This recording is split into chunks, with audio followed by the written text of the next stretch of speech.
Hey guys, real quick before we get into the video today, I just wanted to bring to your attention, I do have a TcgPlayer Store that I sell pretty frequently on here. If you guys come to my store, MatthewCodysCards, you'll see I have several cards up here for sale. Just reach out to me and let me know. If you guys are interested in anything like that, you can message me on YouTube and just say, hey, I'm interested in this card you have, and maybe we can work out a deal or something. I also have an eBay store where I do sell pretty frequently with like deck cores and play mats and football cards and stuff like that. So just reach out, guys. Please enjoy the video. Peace. Hey guys, True Knight here. Welcome back to the channel. So post ROTA, I wanted to go over another deck that I'm really enjoying and thinking about maining.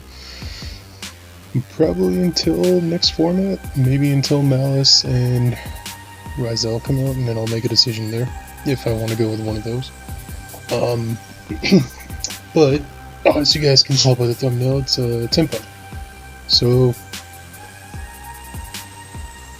this deck is very much turn your brain off and swing, but it's also very fun. It's very fun to make opponents squirm and make them have to figure out a way to beat you.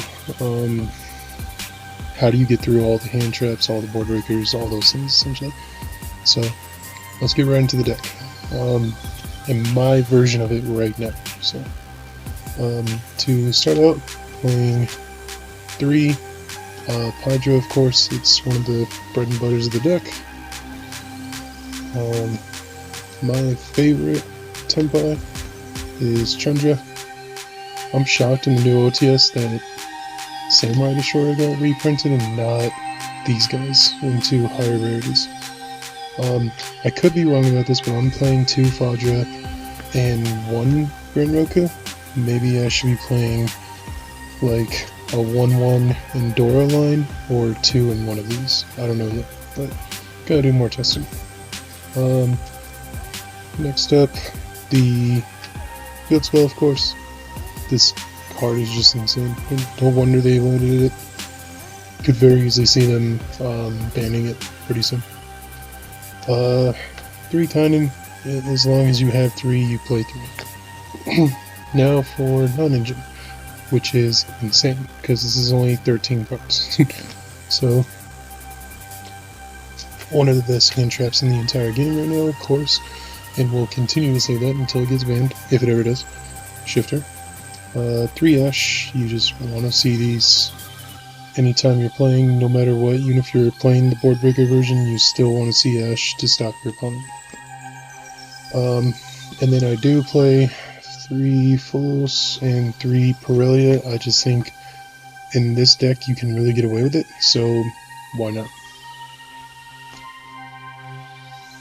Then 1 Terraforming. Now for board breakers, I'm playing 3 Raigeki,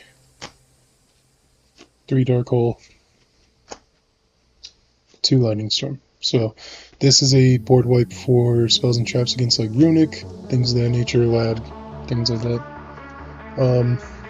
3 Imperm. And of course, because this deck can play it, 3 Impulse. Everybody in Niagara is saying that this card was like the card of the weekend. Really looking forward to it because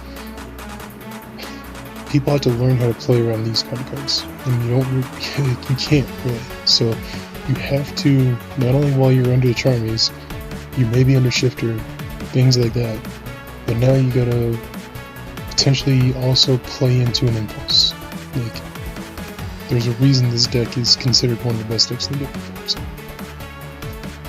can you imagine? Well, I'm pretty sure that you guys probably do, but like draw, standby, Shifter, okay, chain follows, okay, chain Pirellia, okay, and you draw into Impulse. Good luck. If that's not a turn ender, I don't know. But extra deck is where I consider this to be kind of weak, in my opinion. I need to do some upgrading on this. 1 Heavenly, 1 Striker Dragon, I am playing the one Little Knight, not because I can, but because I think it does provide great utility for the deck. I know some people are off of it, but I really like it. One Hida, because I do play Promethean Princess. Don't play Phoenix, and I don't play Zelantis, I just play these two. So, for Synchros, I'm playing the 2 Biden, of course. I was shocked this was not in the OTS, as at least a super. 1 Transcendent, 1 Trident, 1 Q-Belt. These are all pretty self-explanatory. 1 Samurai Destroyer. And then I am playing the Black Rose Roundup. I know a lot of people consider it pretty weak, but I mean, I'm also playing the Meteor Burst, but I really like the utility that they bring, and so I want to use them and implement them. And then, like you guys saw probably, of course I'm playing Star Slayer. I swear by this card in almost every Ocean deck.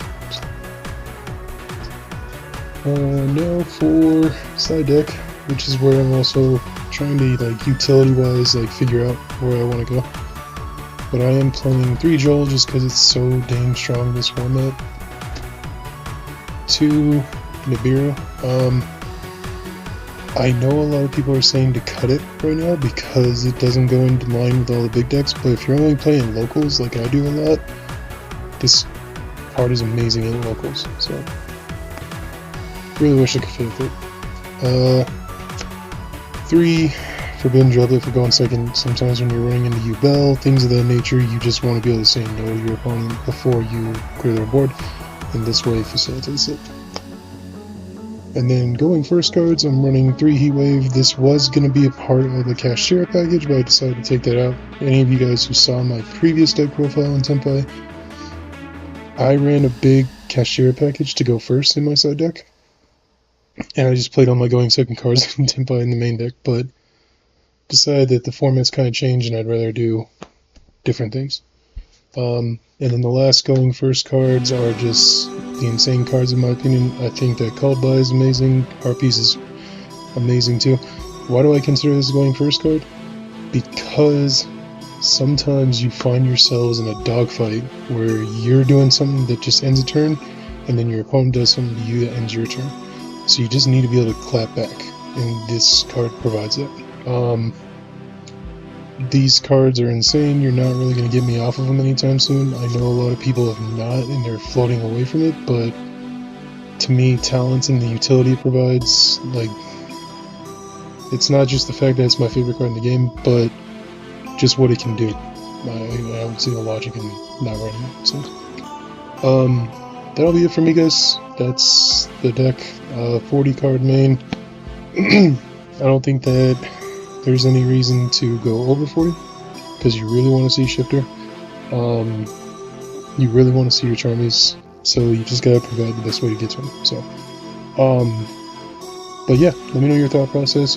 How far off am I from like an optimal build? I did watch a lot of the Niagara profiles and everything, but I think it's different for a locals level compared to a YCS level. You gotta be ready for degeneracy, and those people who show up with like Dryton, just off the wall decks. So you gotta be prepared for that. So, yeah, let me know what you guys think. Please like, comment, subscribe, be kind, be respectful. I will see you guys in the next one. Peace.